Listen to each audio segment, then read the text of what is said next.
Gaya ng kasunduan sa Amerika, may bersyon na rin ng VFA o Visiting Forces Agreement ang Pilipinas at Canada. Nakatutok live si Rafi Tima.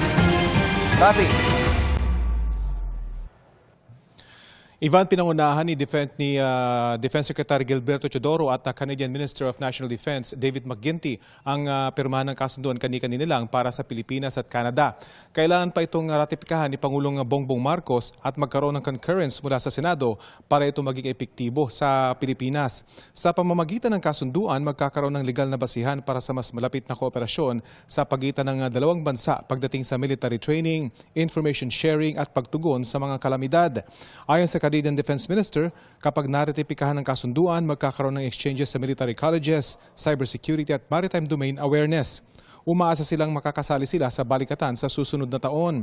Ayon kay Defense Secretary Teodoro, mahalaga rin ang kasunduan para sa mas malaking usapin ng sitwasyon sa rehiyon. Sa panaya, matapos ang signing ceremony, sinagot ni Secretary Teodoro ang mga pahayag ng Chinese Defense Minister na pinagugulo lang daw ng Pilipinas ang sitwasyon sa South China Sea at tila pinablockmail ng Pilipinas ang China.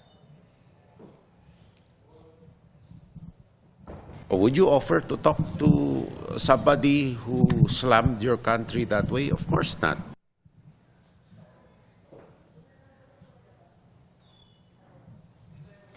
Matapos ang Canada, Ivan, ay kinakausap din ng Pilipinas at para magkaroon ng ganitong kasunduan ang France, ang Germany at ang South Africa. Yan ang latest mula rito sa Makati, Ivan.